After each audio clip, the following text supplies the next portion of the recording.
Alors moi j'habite nulle part. J'ai pas de maison cette année parce que je voyage. Donc ça fait 7 mois qu'on voyage à deux et qu'on reste jamais à un endroit plus d'une nuit. On voyage en tente ou on habite chez d'autres personnes, mais on n'a pas d'endroit à nous. On a notre tente qui est un petit cocon, mais on est obligé de la monter et de la démonter le lendemain matin. On doit toujours déballer, remballer nos affaires, donc il n'y a aucun endroit où on est vraiment installé. Donc j'ai pas vraiment de maison. Alors j'ai quand même des endroits que je considère comme étant chez moi. J'en ai au moins deux. J'ai la maison où j'ai grandi, donc, la maison familiale dans un petit village. C'est la maison où ma maman habite toujours et où je reviens en vacances ou en week-end et où je vois mon frère et ma soeur. C'est un endroit avec beaucoup de souvenirs que je considère comme chez moi. Et le deuxième endroit que je considère comme chez moi, c'est un endroit qui n'existe pas vraiment, mais c'est l'endroit où j'ai habité, où je vais habiter à Paris. Pour le moment, j'ai pas d'appartement à Paris. Il n'empêche que quand je pense à chez moi, je pense Paris. Je m'imagine un appartement fictif dans lequel j'ai ma petite cuisine, j'ai ma chambre. Voilà, cet appartement-là, il est situé dans la ville dans laquelle j'ai vécu depuis 5-6 ans, dans laquelle j'ai envie de revenir. Donc, j'ai l'impression, oui, que en partant longtemps comme ça de chez moi, en partant longtemps des choses, des endroits que je connais, j'ai l'impression de prendre un peu conscience, de manière plus ou moins diffuse, de ce que c'est que chez moi, qu'une maison, l'endroit où, ce qui fait que j'ai envie de revenir chez moi. Je pense qu'il y a plusieurs choses qui constituent l'endroit où j'ai envie d'habiter ou l'endroit où j'ai envie d'être. Déjà, chez moi, ce que j'appelle chez moi, pour moi, c'est un endroit où il y a des gens que j'aime, qui sont proches, ou des gens qui m'aiment, qui sont proches, des amis, de la famille, voilà, qui sont pas trop loin.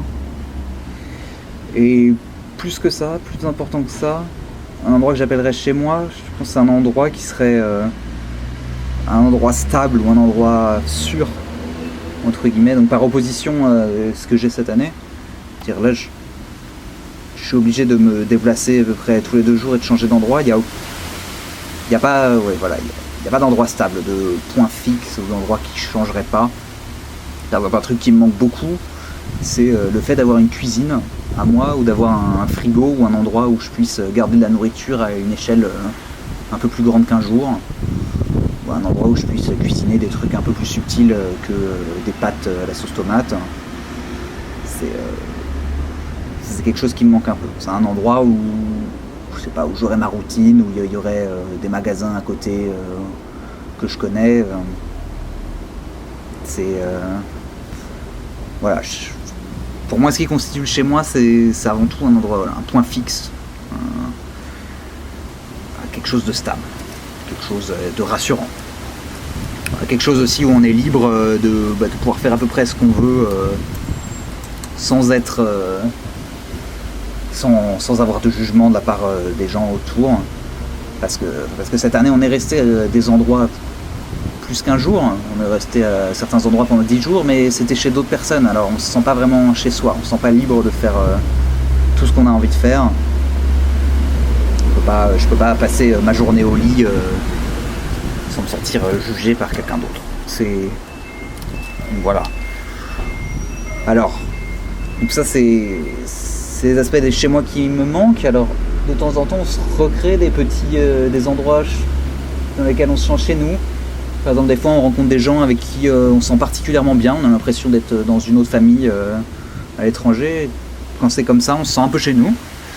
Là en ce moment on est dans un appartement qu'on loue rien que pour nous deux, donc pendant une quinzaine de jours. Et pareil, ça recrée une sorte de petite routine. Typiquement, on a notre cuisine à nous, on a notre espace et ça sent un peu comme chez nous. Mais néanmoins, il manque quand même quelque chose. Et là, particulièrement, ce qui manque dans l'endroit où on est, c'est c'est qu'on se sent un peu isolé par rapport à ce qu'il y a autour de nous, dans un pays où on ne connaît pas du tout la langue, on n'a pas d'occupation ici, donc il nous manque, il manque quelque chose pour se sentir chez nous. Voilà, donc il y a plein de trucs qui manquent, et maintenant que j'ai voyagé, je sais à peu près ce que c'est que chez moi et ce que j'ai envie d'y trouver, et je sais que j'ai envie d'y revenir. Mais ce qui ne veut pas dire que quand je serai chez moi, j'aurai plus envie d'y bouger, parce que je pense que quand je reviendrai chez moi, j'aurai qu'une envie, ça sera de repartir. Mais alors moi, je serais content en partant de savoir que j'ai comme ça un point fixe ou un endroit vers lequel revenir que je puisse appeler chez moi.